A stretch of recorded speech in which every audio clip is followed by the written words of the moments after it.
60 foot का क्यों ना हो, लेकिन साधुओं की दृष्टि में वो 6 इंच का पौधा बड़ा सिद्ध हो जाएगा।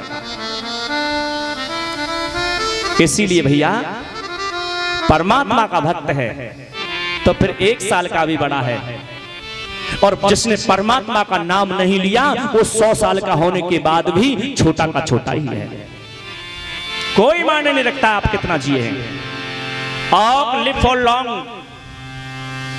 बलूत का पेड़ जो होता है, अध्यापक लोग जानते हैं 300 साल जिंदा रहता है, लेकिन 300 साल के बाद में होता क्या है उसका, जैसे पपीता की लकड़ी होती है ऐसी लकड़ी होती है उसकी।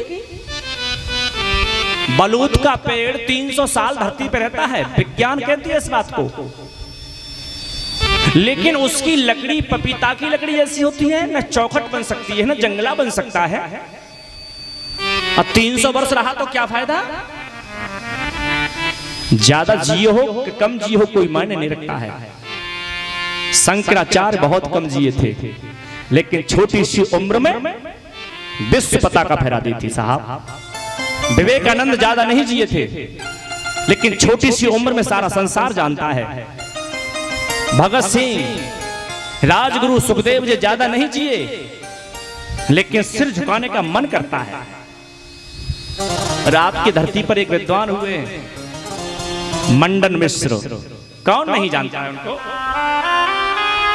इसी धरती की देन है मंडन मिश्र की, इसी धरती की देन कालिदास की भी है, इसी धरती की देन दिनकर जी की भी है।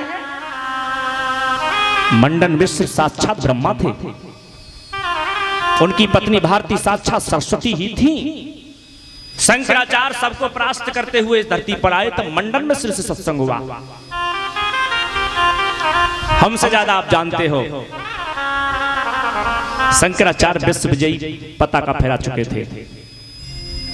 इसीलिए भैया अष्टधा प्रकृति को बस में करने के लिए 8वें नंबर पर 8वें भाइयों में अष्टमी तिथि को अष्टधा प्रकृति को बस में करने के लिए श्री कृष्ण आए। इसीलिए उनके जीवन में 8 का अंक विशेष महत्व रखता है। 8 का अंक विशेष महत्व रखता है साहब। और समझिएगा ठीक तरह से, भगवान राम जी 9वीं को आए। राम जी क्या को आए? 9वीं को।